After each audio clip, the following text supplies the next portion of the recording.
Virginia to Vegas, the name. Like, I know that you weren't necessarily born in Canada. I think it's like West Virginia. You said you were born. Richmond, Oh, Virginia. Richmond. Okay. Yeah. But like, and there used to be another fella in this band that was Yeah. Vegas. He was So Vegas, yeah. my question is, have you kept up with Vegas? And why didn't you just change the name to Virginia to Guelph? Or was that not as catchy? The alliteration was important.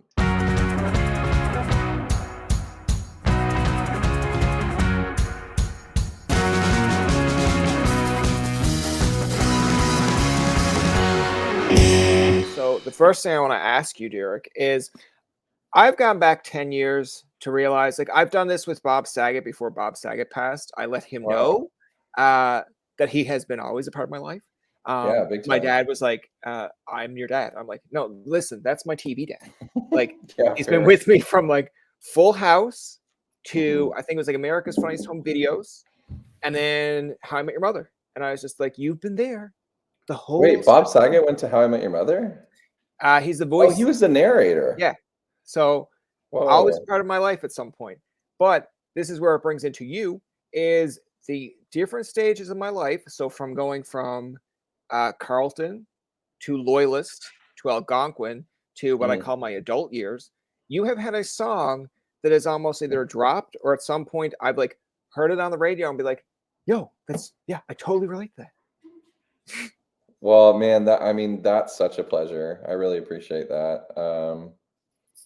It's pretty weird. Like, I mean, honestly, just like listening back to, the vinyl and like hearing all the music in sequence is like, it's pretty bizarre to think of like a decade in music. And, for me, I also have all of those memories in my own life and like what chapters I was in.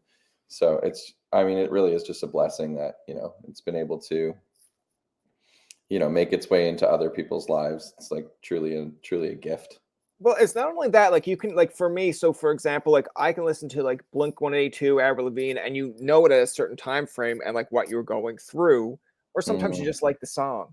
But I remember the first time I listened to like We Are Stars, I think I was on a bus and this is like year 3 at Carleton. So like right across the street from us, or I guess like our neighbors were like 4 or 5 girls.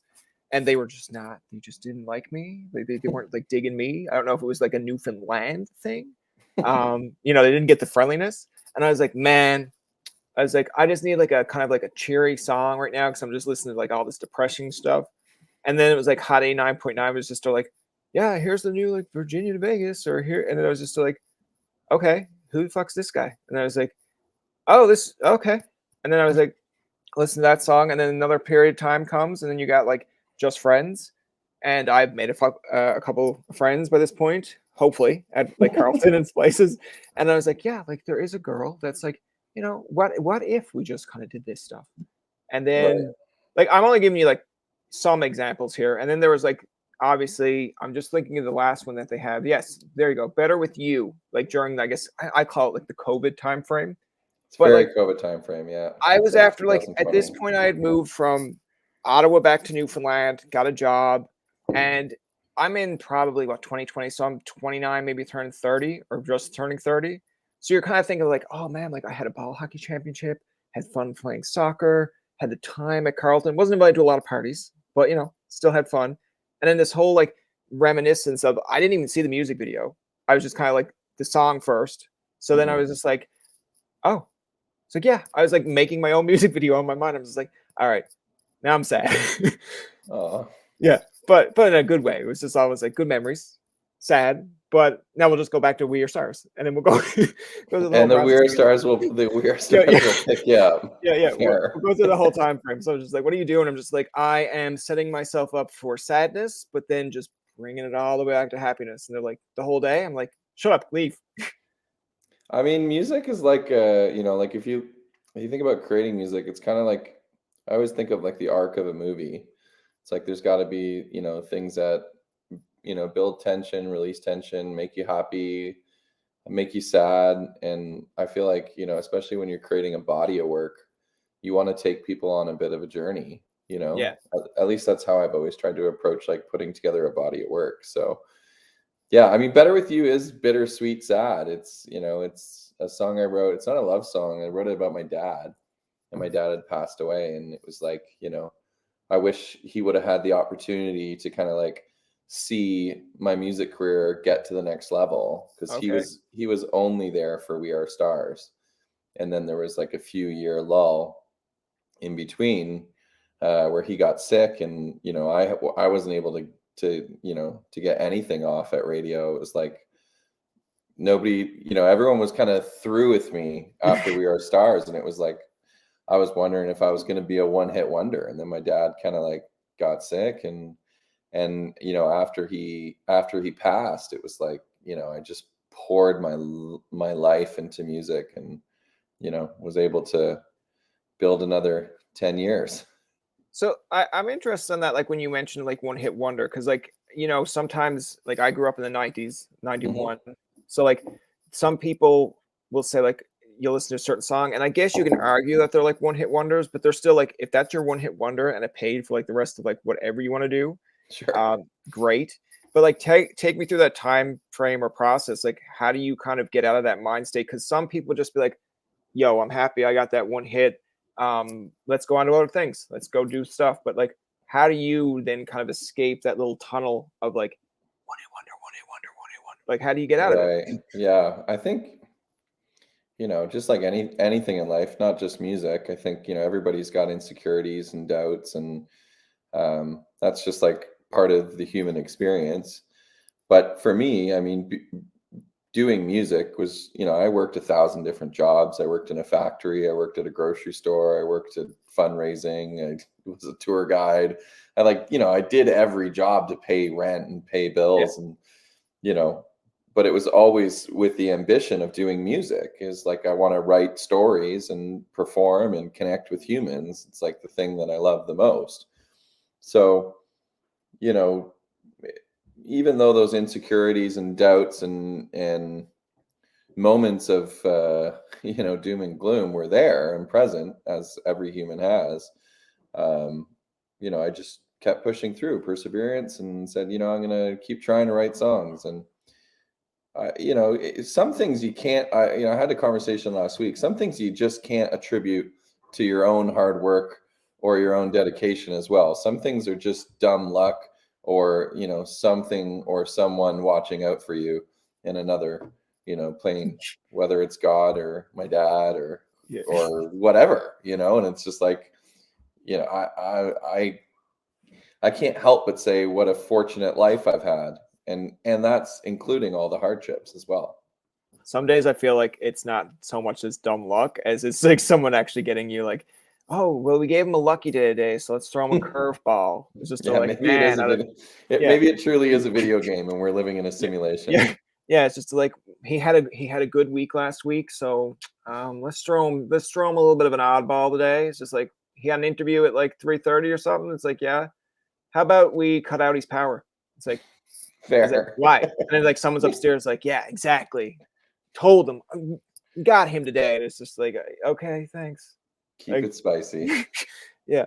I want to ask you, because I know it's been over like 10 years. You have Time out now. Now, is that one also attributed to your father? Yeah, I think time speaks to um it speaks to the decade of like experiences and memories traveling around the country. It speaks to my childhood. Um, I used to have like really good philosophical conversations with my dad about, you know, well, if you make it to the end of the universe, what's on the other side? Okay. You know?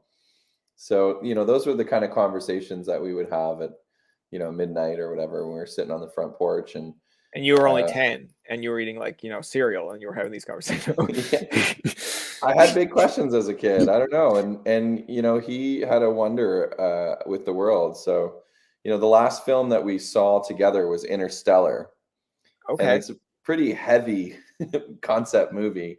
But it talks about theory of relativity and family, and tragedy, and what would you do and what do you have control over. And um, so time is kind of my synopsis of life and loss, and how time seems to have a funny way of going faster and slower, and you have no control over it. Yeah, that's that's fair. I like your version of the answer because like I sometimes will like, different artists relate to different things or have like a certain song and then they'll explain the song to you. But like Mhm. so Dean Brody also has a song, I think it's called like Time. And Okay. it's kind of like the same aspect. Like now of course country kind of I guess they kind of give you more of a storytelling aspect, like I call it true country. But in Yep. like Dean's song, it's more or less like explaining a time of like you worked overtime and your kid had like a softball or a baseball game and you're like yeah no I'll get the next one and then it's Mm. like next minute they're in a championship. It's like, sorry, dude, I got to go across state to do this. And it's like, I'll get you the next time. And then next minute it's like, all right, I'm ready to play baseball. And they're just like, dude, this is my last game of like high school. Like Right. you missed it. And it's like, fuck. It's like I thought that I had time. It's like, but you don't. There's a really good song by Donovan Woods, another Canadian songwriter, that it's called Next Year, and it's similar concept. But it's Yeah, true. I mean, that's like, it's just one of the things that we're all dealing with is like, how do you prioritize your time? And my spin on it is, just trying to make notice of cherishing the time that you have and cherishing the yeah. people that you spend it with. I want to ask you, like your own kind of synopsis or I guess time frame of going over the last 10 years. Like, because I went back and looked at some early interviews Hmm. and prior to this one. Now I wore green because it was St. Patty's Day, but Nice. I didn't know like 10 years ago you said your favorite color was green. So I'm assuming has that changed? No, I don't think so. I like green. Yeah, green's a good color. Yeah, And I the got a only green other hat on for St. Patty's Day as well. the other thing that I was gonna thought was interesting, and it's not just you that does it, but I bring it up to anyone who ever has. It's like I think the girl was interviewing, she wore green, and you were like, yeah, we've been to Vancouver, and then you went Newfoundland, and I was like, please tell me, after 10 years, someone has told him how to say Newfoundland. Well, I think I know you are from Newfoundland, Yeah, yeah, but I I I thought it was Newfoundland yeah, yeah, yeah. You because said it. Newfoundland, Yeah, not Newfoundland. no, no. It's just that I've been so often to Ontario where Yeah, I have got it now confused. Where I come home and it's just, I guess it's the accent makes it like, Newfoundland. It just rolls off your tongue. But then yeah. people be like, yes, I loved my time in Newfoundland. I'm just like, there has been Newfoundland. Where? And then they're like, no, no, I I your think the province. Newfoundland would have been a very early interview because Yeah. I do remember playing a show in Newfoundland. There you And go. Perfect. and I remember saying like, "What up, Newfoundland?" And I Yeah. remember the radio host out at the end of the show was like, "Bro, you're saying the name wrong." And Yeah. I Yeah. was I was like mortified. I was like, "No." That is the equivalent to the first time that I went on Algonquin College Radio. I Uh-huh. had a communications degree at this point. I had a sports journalism diploma, and then they're like, "Okay, you have to do a traffic update." I was like, "Oh, what?" And they're like, "Yeah, everyone has to do it." I was like, "Okay." And then I went like, "Yeah, look, be clear of the Highway 415." And they're just like, "That's about right." And I'm like, "Okay." And then some other kids like, "How would you actually say it?" And then it's like, "Just say it like you would." And I was like, "Okay." I was like, be clear of the Highway 415." And then instantly, we didn't think anyone was listening because it's Mhm. like a college radio, and someone calls in, they're like, "Can you tell the guy who's doing your traffic updates to just say 415?" I was like, "Oh." And then even going to Carlton, I've never had to like say the street name. And I used to Mhm. go like, "Yeah, we're over by like Colonel or like Colonial By." And they're like, "What the fuck is Colonial By?" And I was like, Colonial By, where like Carlton's too. And they're like, "You mean Colonel By?" I And I mean, was just like, there's a problem with that word to begin with. I mean, there's something about colonel has never sat right no, with me. no, Yeah. or or Why I Smythe and don't why is it Smythe and spelled that Smith. way? Yeah, just like if I was spelling Colonel, well, actually, don't make me spell Colonel. I would just be like, Like the K. popcorn kernels, Yeah, yeah, Kernal. Sounds like how you say colonel, not colonel. yeah, yeah. People just looking at you like, "Are you from here?" I'd be like, "No, I'm not." And then they'd be like, "You're right. I Doing my can tell the best. accent." Yeah, I'm yeah. doing my best. But like, do you have experience now over 10 years time where you've kind of either like kind of, I guess, shown a bit of growth or something that you're like, man, 10 years ago, I didn't know that, but now I do. I think I'm probably a little bit less brazen. I think when I was younger, I kind of had like a blind confidence, which is Okay. like something that I was like, you know, if I look back on it, it's a little bit like, whoa, I wish I never said that, or wish I never Yeah. did this, or wish I never acted that way. But then you move along and you go, you're kind of proud of yourself as you get older, and you go, you know what? But yeah, I needed to be that way to get to this version of myself. And I'm in my mid 30s now, and I'm kind of like, just really starting to get along with myself. And I Yeah. think it's kind of a fun thing as you get older to be like, hey, like, I like you, Derek. I like you too, man. Yeah. It's kind of Just nice. So someone walks in while you're talking to yourself in the mirror. Hey, you, I like you. Don't change. You are great. And someone walks in. It's like, what are you doing? It's like, gotta prep myself up for today, man. And just hey, there's like, nothing wrong with that. Some affirmations and just being like, you got this. You got yeah, this, Tobe. yeah. I am a hockey or a ball hockey goalie. So there are times when I come home from like letting in 8 goals. It is the opposite, looking in the mirror and be like, Sure. you fucked it up. What the fuck is wrong? And someone's just like, are you planning to talk to your bully today? I'm like, it's right there. He's right there. I am talking to him. He's not listening to me. It's like he should have covered the puck. And then it's like someone walking in, be like, you're hard on yourself. It's like, I'd rather be hard on myself than if you go out in ball hockey and you're like, you fucking you missed the ball. They'd be like, we're not playing defense for you anymore. I'm just like, wait, what? No, come, you have to. I'm stuck out here. Uh I get my aggression out in Fortnite. yeah. Oh, yeah. Fortnite. Yeah. I play a lot of like NHL games, and like you can even like make the settings where it's so easy, but I still Mhm. get mad when you're like 30 seconds left in the game. Like Marc-Andre Fleury is working on a shutout, and the next minute it's just like, what? Why? And they're like, you controlled it. I'm just like, shut up, Michael. Like 10-year-old nephew watching you play and be like, I told you he'd score. I'd be like, get out of the room. No. Play So some funny. Virginia to Vegas. Make me happy again. uh We are stars, Yeah, baby. yeah. I want to ask you another kind of, I guess, an interesting question here, and I know you've said this 10 years ago, but I'm going to bring it up for another audience here as well. But like Virginia to Vegas, the name, like I know that you weren't necessarily born in Canada. I think it's like West Virginia. You said you were born. Richmond, Oh, Virginia. Richmond. Okay, Yeah. but like, and there used to be another fella in this band that was Yeah. Vegas. He was So Vegas. Yeah. my question is, have you kept up with Vegas? And why didn't you just change the name to Virginia to Guelph? Or was that not as catchy? The alliteration was important. Oh, okay, good. Um, yeah, I still keep in contact with his name's Dave, and him and I are still, pretty good friends. He's doing really well. He lives in LA now, and he did that big Bella Poach, Bella, like the Okay, TikTok girl. She had that song, Build a Bitch, and it's a great song. He produced that, and then he like went on and did some other really cool stuff. He did like a Nick Jonas song, and he's been super successful. He's kind of just like, the thing with Dave is like, he never really wanted to. be a front guy. No, I didn't. He Yeah. didn't really have that desire, and although he was good at it, he had several solo projects. I think like really where he jumped into his like acceleration as like a musician and a writer was, in the studio helping other people, create. And he was so good. I mean, when we started working together, gosh, I could barely sing a pop song. Like he coached me so much, and he was so musically talented.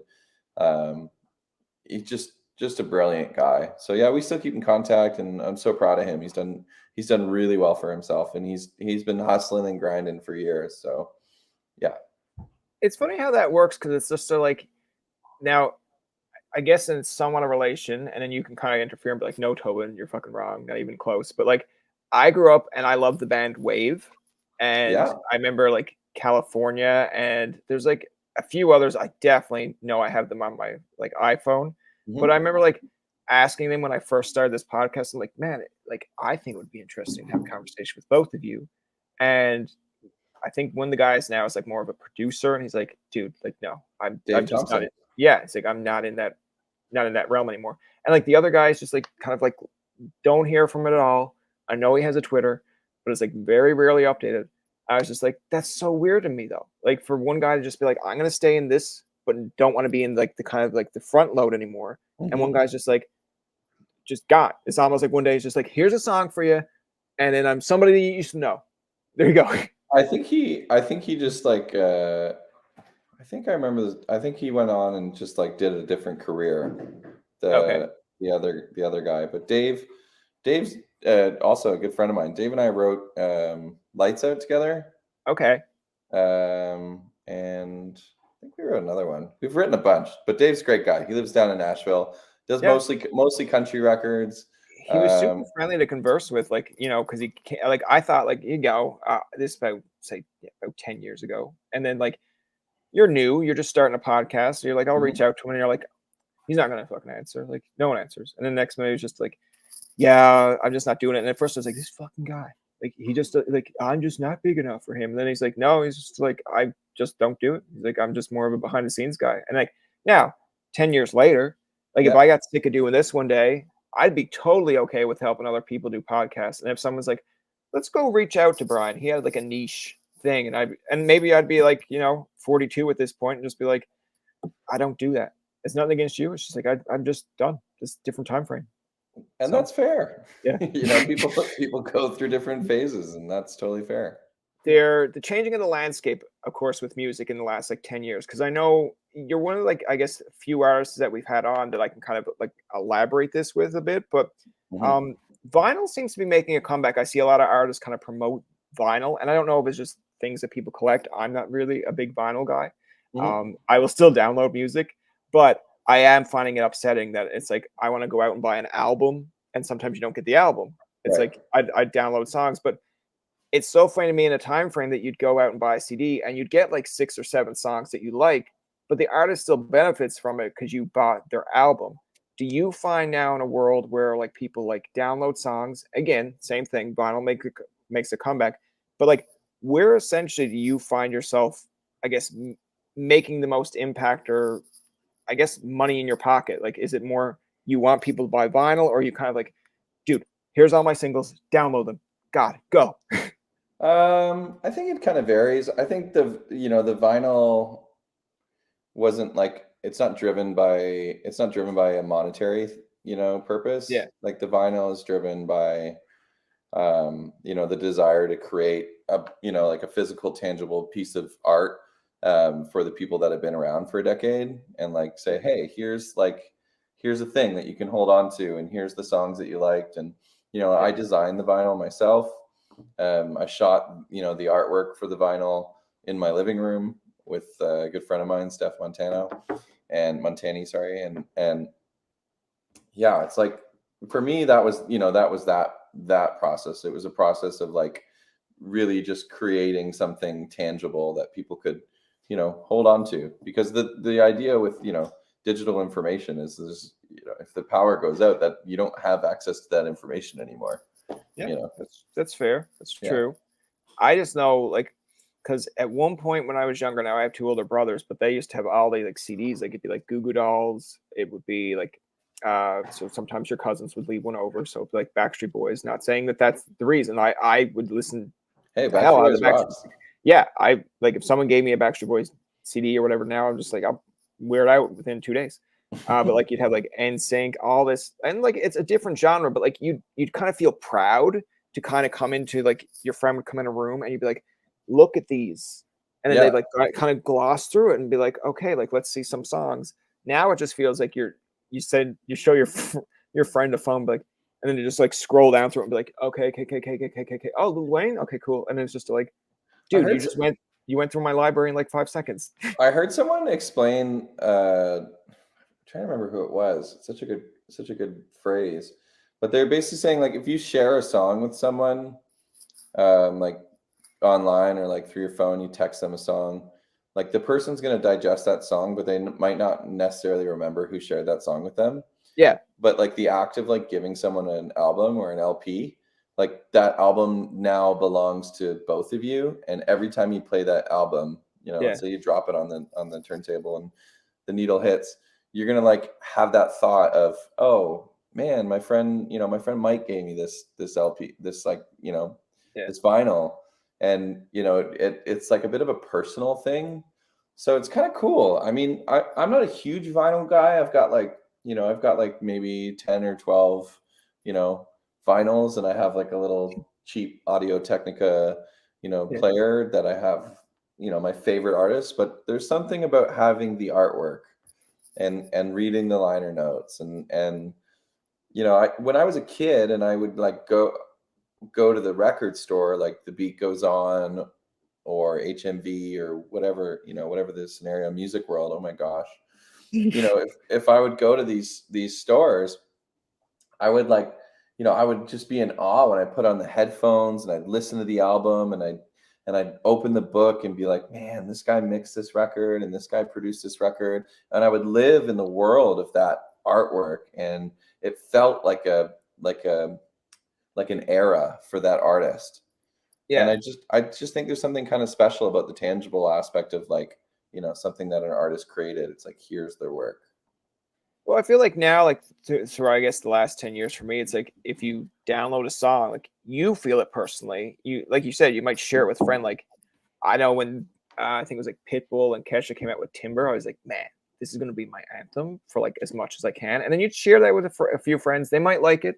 They might Yep. even turn it up, but it's not the same. I guess the experience of like I had a friend that moved out to Alberta when we were young, and so it's different radio stations. As a kid, you don't know the difference, but it's just a popular song. So obviously, the radio stations both played it. But it was like things like "Boys Like Girls," "Soundtrack to My Summer," and then there was like "Thunder," and it just Okay. happened to be raining outside, and "This Is My Mood." And then I'm like, on MSN going like, "Yo, what song is on your radio?" And she's like, "Oh, the soundtrack."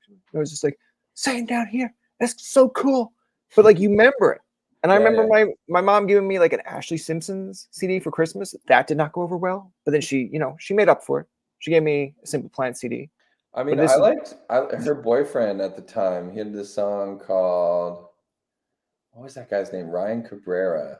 On the Way Down. I like that one. On the Way Down. That was a Yeah, cool love it. song.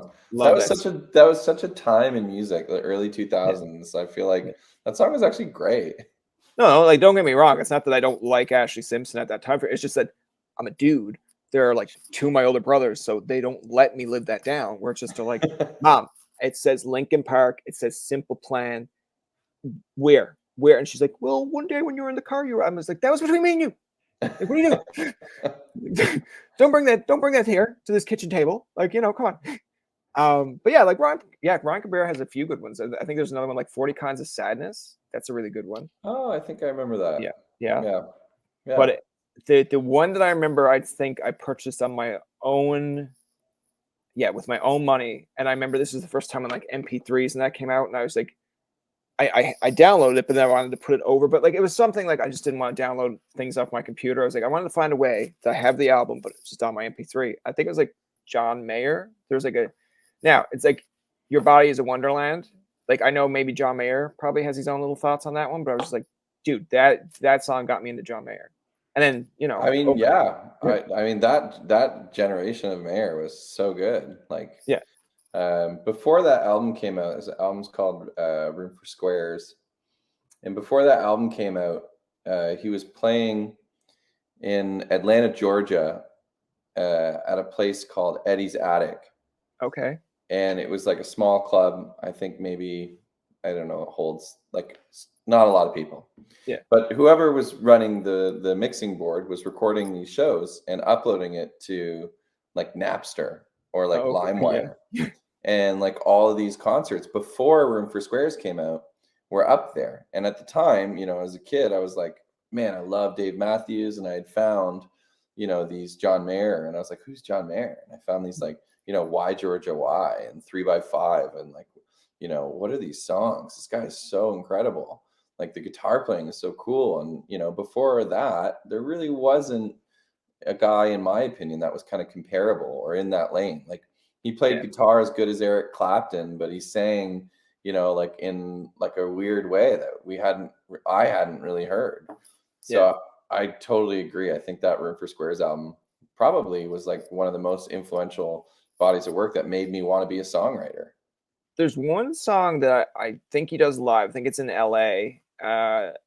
That like I'm sure you can find it on YouTube, but I remember first listening to it. Like I like his album stuff, but his live stuff is just as good.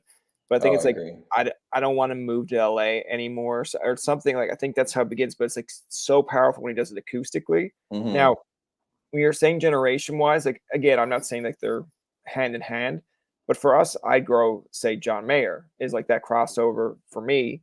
Yep. But there's probably a generation out there now that are just like, yeah, John Mayer's good, but like, have you heard Ed Sheeran? I'm just like, yeah, and Ed Sheeran's like almost like a product of John Mayer, I would say, but like, I feel And like John Ed's a Mayer little is bit, probably like, yeah, and he's probably a product of like Gordon Lightfoot, or he's probably yeah, like a product of Eric Clapton or Stevie Ray Vaughan. yeah. And yeah, I mean that's the cool thing about music is it just like continues to inspire people, and take what you can from other people, and create your own little thing and then put it out into the world. Yeah, every generation's different, but I do like that, like, the next generation of the past kinda references the next one, and then sometimes it helps because I like Luke Combs, I like Tracy Chapman's version of Fast Car, but if my niece or nephew finds out of who Tracy Chapman is through Luke Combs' version, good enough I for mean, me. that's cool. Yeah, Yeah, I don't. I mean, I feel like everybody under the sun has covered "Fast Car," but I think Luke Combs did a really good job of it. that's a hard like, there are songs that, like, there's such a high standard So that iconic. you're like, like I'm not like, and sometimes it's like some of the best people try to do the cover, and you're like, you didn't. It's just, and it's not nothing. It's you. I can still listen to like your library, but this is just not what it is. So like when Luke Combs was doing the version, I was like, oh fuck. I was just like, you have such a good library. I'm like, this is gonna be hard, but he did a great kind of his own I version love to it. it. Yeah, I Yeah, think it's cool. I think it's yeah. really cool. Have you ever wanted to do a version of someone else's song and you're just like, man, I don't have the chops for it, or you're just like last minute, you're like, fuck, no. Honestly, I'm so bad at covering songs. Like the reason why I wrote songs is because I wasn't good at covering other people's Yeah. music. I was just like, it's so hard to learn. So bad at it. Like I'm just like not good at covering people. It's like I do like my thing how I do it, and like I can't really like I've never been able to do a cover. I'm so bad at Gonna covers. kind of go, I guess, through like this is gonna kind of be like my own selfish personal reasons, but like take me through basically, I guess, We Are Stars to basically time of maybe like like how the both songs were created, a little bit of maybe how you changed over time, like in just your process. Because I know, like I said, going from interview one compared to interview, I guess this was like 206 at this point now. Hmm. Um, Wow, things that's a change. lot. Yeah, like things change. Your whole like perspective changes. One time I used to be like super prepped, and then people would be like, "You're over prepped. You're going in linear order. It doesn't make sense."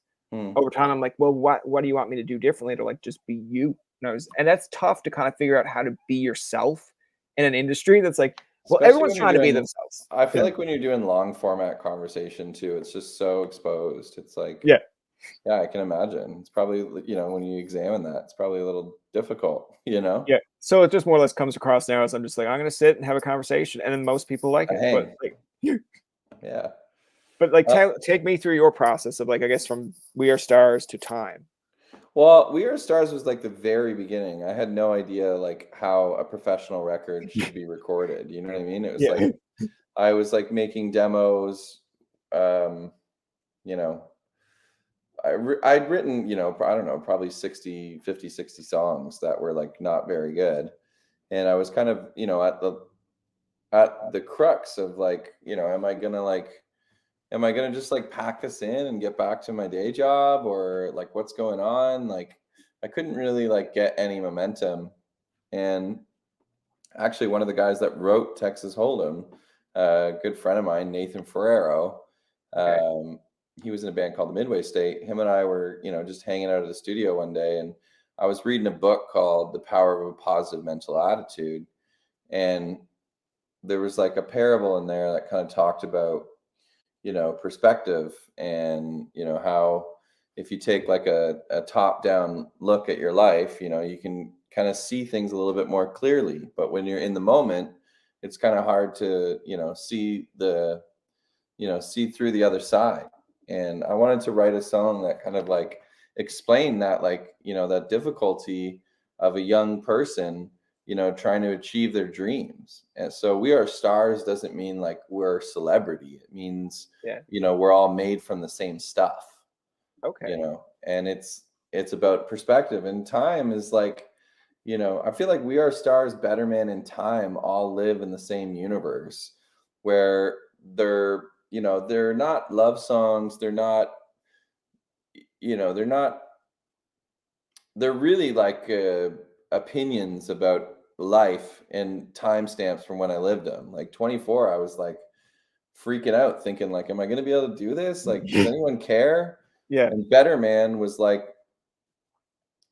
okay, I got to like take a deeper look at myself and like figure out where I've veered off track and figure out how to, take the good and leave the bad and figure that part out. And then Time is kind of like, a chapter at the end of an era for me that's, kind of like, hey, here's how I here's how I experienced the last decade, and here's my thoughts. It's more of a recap. It's kind of like the end of a book, the final chapter that just kind of like explains, wraps it all up. So now when Okay. I get into the new Virginia Vegas music, it's like a new start, a fresh start. Are Um, you telling me you're going country too? No, no.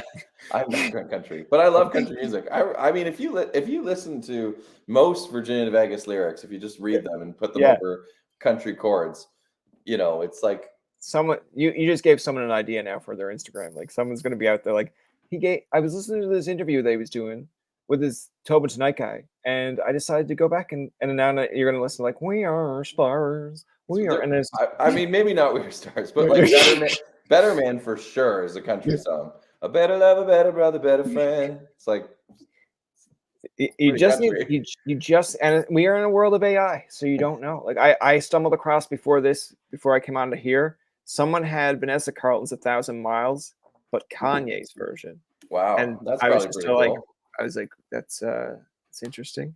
I do like though that you just mentioned Midway State because I found this while we were like taking the time, but I actually downloaded or purchased their song like, Atlantic, and it shows you like 2011. I love that song. I mean, Yeah. that was such an era.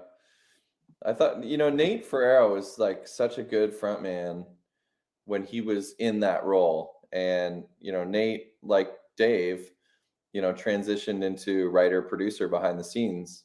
Like both Daves, like Dave Thompson and like Dave Vegas, transitioned into that kind of writer producer world, with grace. But I remember being in 2011 hanging Yeah. out with Nate Ferrero and just being like, this guy is so cool. He like walked into a room and he had a crazy cool hair, and people just like noticed him, and he kind of like floated through a room. And so yeah, I mean, Midway State to me, I was pretty nerdy about that because I thought that band was so cool. And I, later on went on to produce almost every single one of my records with Mike Wise, the guitar player of Midway State. I will say, like, when I listen to Atlantic, that, like, now over time, I thought, like, where the Arkells are, I thought that they would be, like, on par because I thought, like, just Atlantic to me was, like, kind of a setting stone of, like, you needed, like, a good song to kinda get anyone interested in a band, like, Mhm. right? And then I just thought, like, this is the song that now I'm gonna go down and, like, listen to other songs to theirs, and I'll probably be, like, the friend in the group that's, like they're like, "No, I don't really like this song." I'm like, "No, it's great. And here's why, because they got 5." It's like Fall Out Boy for me. Like there are definitely Fall Out Boy songs that people don't really like, but because I Yep. have so much of them in my album, I'm just like, not their best, but I still like it.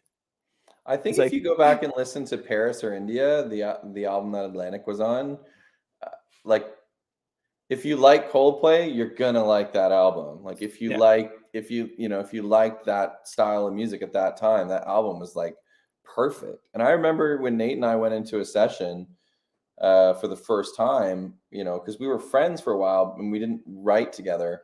But when we did go into a session, I kind of told him, I was like, bro, like when I bought Paris or India, the album, it was yeah, the same day I bought Mumford and Sons, and the same day I bought M83. So like I put you in the same world, yeah. with those artists, which are massive, international artists.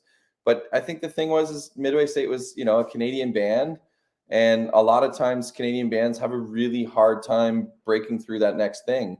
I don't think it had anything to do with how good they were because that band Yeah. was incredible. Well, it's interesting because the other band that came to mind, and, like, again, going through a time frame of, like, radio, it's like I can't remember off the top of my head, but it's like, I think it's like, uh, "We Are Young." I think that's one of their songs. I think it's fun. And then, Fun. like, now yeah, yeah, Yeah. like, years later, I had messaged one of my friends, and I'm just like, "You know the guy from The Bleachers was in Fun?" But, like, he's not the lead singer, but he's like, he was in the band, and The Bleachers have some good songs too, but I'm just like, it's just weird to think of a time frame where it's like, Fun was always on the radio, you'd hear it, at first you're like, "Yeah, I like this song," then after a while, you're like, "Okay, fucking play something else, like, I'm done with this song." Well, now go back and look at a band called The Format. Okay, And The Format was the lead singer of Fun yeah, before he went into pop music when they were like an indie rock band, probably same era as Sifjan Stevens. okay.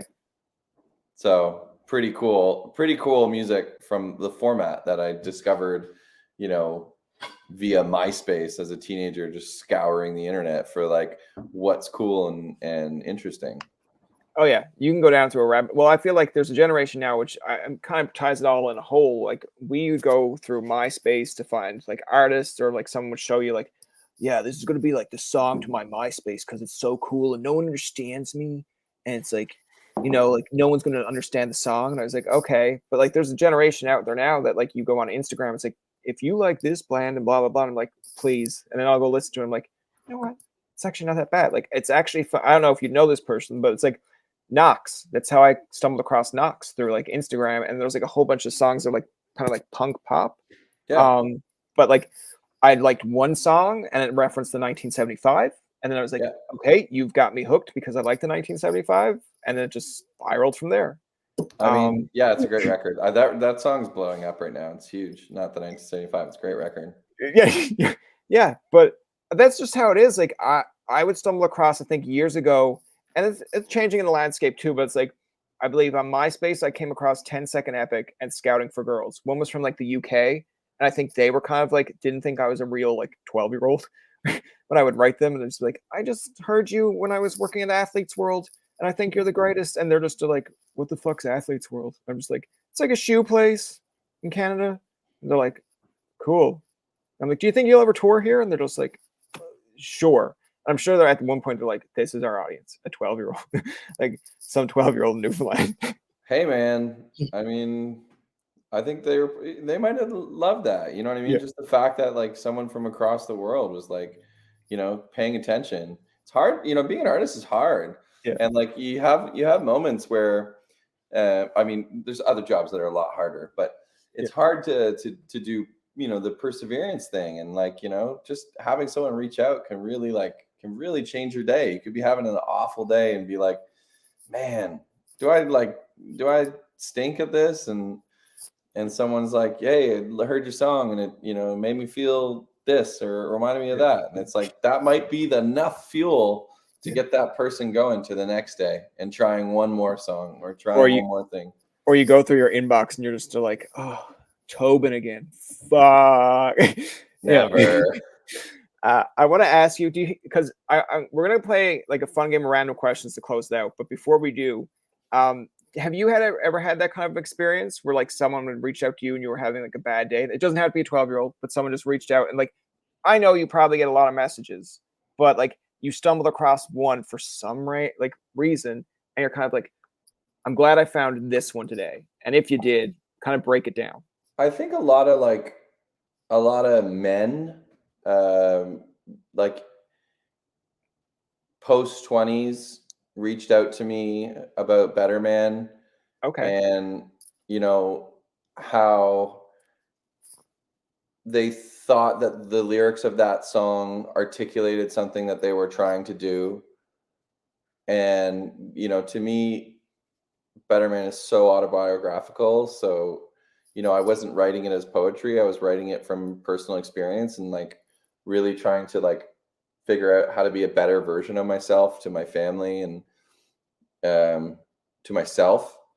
And I think like a lot of guys kind of resonated with that lyric, and it kind of just it made me kind of like shift who I wanted to be as an artist. And I stopped caring so much about like just fun songs and realized that like, hey, there's a little bit of there's a little bit of importance to like writing stories that connect with people, and it just kind of made me want to dive a little bit deeper. And I feel like that record and the connections that I had through that were great, like really great and touching. When someone's like, hey man, like I've been going through a hard time and this track kind of made me want to like wake up tomorrow and try a little harder. And like that's so hard to, like that's such Yeah. a first of all to just say that to another human that you don't know is like such Deep. yeah, it's such an incredible thing to do, Yeah. to be so vulnerable and exposed, which is amazing that we're, you can do that. So just that is just lovely. But yeah, I think like that song was just so important to me, for me and for the connection it had with other people. I just think it's like it really made me like want to appreciate Virginia to Vegas even more, just because I think it's I'm Derek Yep. and I am also Virginia to Vegas, but like like it's something I've done for 10 years, and it keep Virginia to Vegas just keeps surprising me and keeps me working harder and harder. It's really lovely. One of my good friends in Nashville always said to me like, your only currency is your songs, Yeah. and you're only as good as the last song you wrote. So I think like for any artist that's like getting into like a long career, um I guess the barometer might get harder, because you're like, Yeah. it's like, how do I keep writing good songs? And that's the thing, is you just have to keep trying. It's like, you, the first song that you did that like took off, you have to put the same amount of detail into the last song you did, And that's because tough. and that's tough, but you Yeah. can't assume that your audience is just going to be there because they like you. It's like you Yeah. gotta give them a good song. Yeah. You know what I mean? You gotta give them something to be a part of their life. We'll close it off with like a game of. I'm just going to give you 3 random questions to begin the game of random questions. Tell me about your, I guess, worst time or your first experience of doing a show live. Oh gosh, the worst time, probably grade 9 talent show.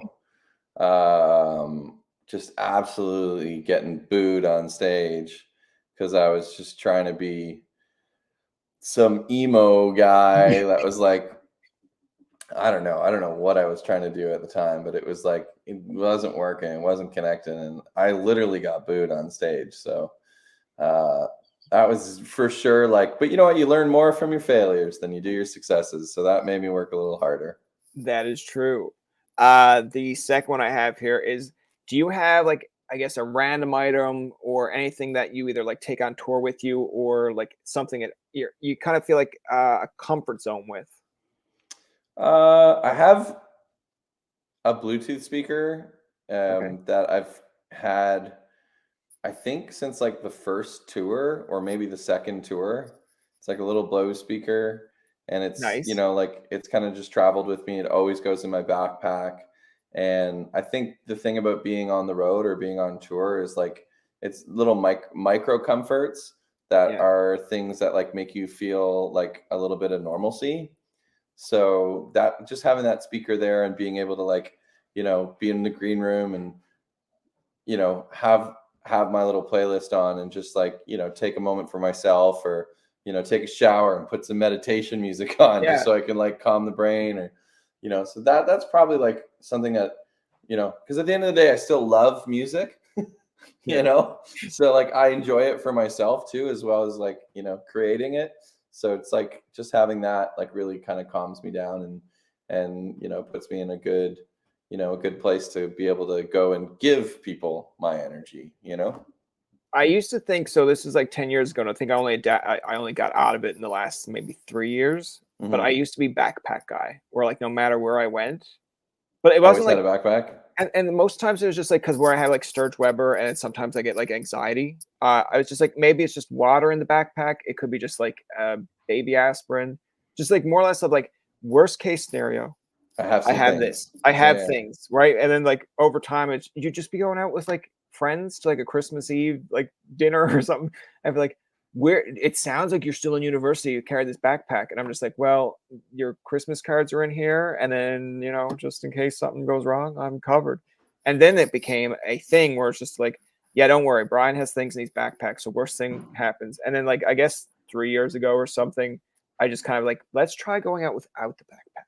Nice. And like, it was nervous. But then after a while, I'm just like, know your spots. So if you're out and about and you need like water, there's a needs. There's like a fucking convenience store. Like, don't worry.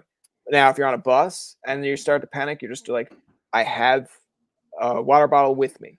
Worst case scenario, I get tired of carrying it. I can just like, it's just like getting your mind to process. Like, don't like, you have options. Like worst case scenario, you're covered.